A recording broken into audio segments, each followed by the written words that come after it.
আসসালামু আলাইকুম ওরহমতুল্লাহি ওবারাকাতুহু। প্রিয় দর্শক, আজকের ভিডিওতে আমরা খুবই গুরুত্বপূর্ণ বিষয় নিয়ে এসেছি যে কিয়ামতের দিনে কারা আল্লাহর আরশের ছায়াতলে স্থান পাবে বা কারা আল্লাহর আরশের ছায়ায় থাকবে। বিষয়বস্তু কিন্তু খুবই গুরুত্বপূর্ণ। যদি আপনি পুরো ভিডিওটা দেখেন তাহলে লাভবান হবেন, উপকৃত হবেন, আর যদি না দেখেন তাহলে উপকৃত হতে পারবেন না। আমরা গান বাজনা অনেক দেখি, অনেক শুনি, শেয়ার করি, লাইক করি, কমেন্ট করি, অনেক রকম খুশি মনে করি, কিন্তু আপনার ঈমানওয়ালা মুসলিম হবার কারণে আপনাকে কি করণীয় আপনার জানা নেই। অতএব আপনি গান বাজনা, থিয়েটার, ডান্স, নাচ ইত্যাদিতে খুব মনোযোগ দিয়ে দেখে থাকেন এবং লাইক, কমেন্ট, শেয়ার সব কিছু করেন, ভালো কমেন্ট করেন, প্রতিটা ভিডিওকে লাইক করেন, কিন্তু ইসলামিক ভিডিওকে আপনার দেখতে মন হয় না, লাইক দিতেও মন হয় না, কমেন্ট করতে তো মনেই হয় না। আবার কমেন্ট যদি কেউ করে তো আজেবাজে করে, আর শেয়ার তো দূরের কথা, সাবস্ক্রাইব করে রাখে না তো তারা কি করে শেয়ার করবে এবং তারা কি করে সেগুলো দেখতে পাবে। সেই জন্য অনুগ্রহ করে, যদি আপনার নজরে পড়ছে ভিডিওটা, তো ভিডিওটা পূর্ণ দেখবেন, লাইক করবেন, আর দরকার পড়লে খুবই, তাহলে আপনি চ্যানেলটি সাবস্ক্রাইব করে আমাদের সাথে জুড়ে থাকতে পারেন। তো চলুন, কিয়ামতের দিনে আরশের ছায়াতলে যারা জায়গা লাভ করবে বা যারা আরশের ছায়ায় থাকবে তারা কারা। আমি প্রথমেই বলি যে 7 শ্রেণীর মানুষ এমন থাকবে যারা আল্লাহর আরশের ছায়ায় জায়গা পাবে।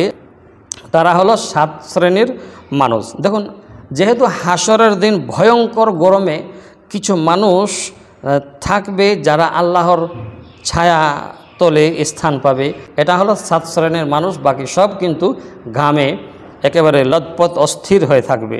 সেই 7 শ্রেণীর মানুষ কারা? প্রথমেই বলা হয়েছে ন্যায় পরায়ণকারী শাসক।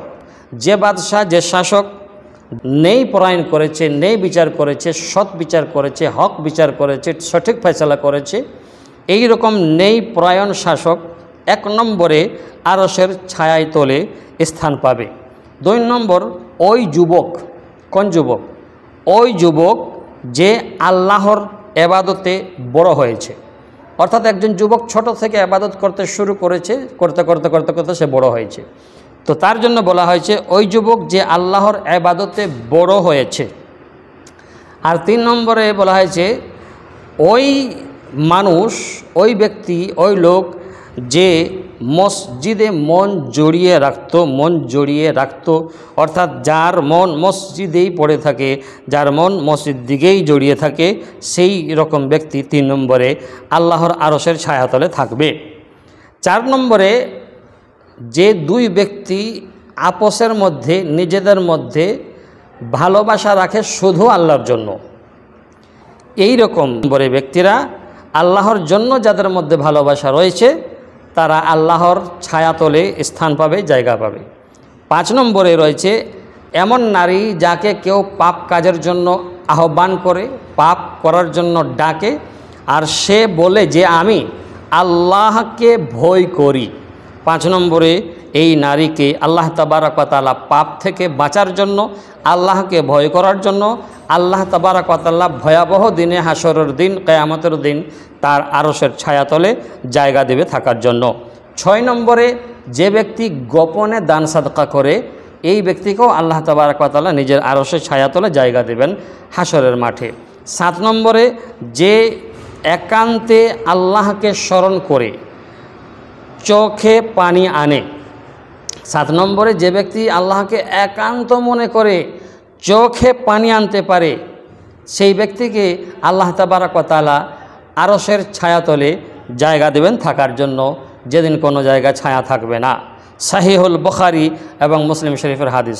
সম্মানিত দর্শক, আজ আমরা বুঝতে পারলাম যে এই 7 ব্যক্তি, 7 শ্রেণীর মানুষকে আল্লাহ তাবারক ওয়া তাআলা আরশের ছায়াতলে স্থান দেবেন এমন এক দিনে, যেদিন মানুষ সঠিকভাবে সোজা হয়ে দাঁড়াতে পারবে না।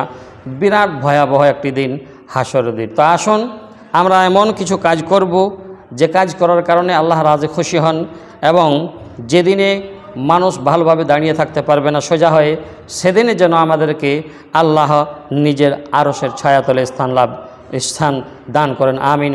ভালো থাকবেন, আমল করার আল্লাহ তাআলা যেন তৌফিক দেয়। ওয়াসসালামু আলাইকুম ওয়া রাহমাতুল্লাহি ওয়া বারাকাতুহু।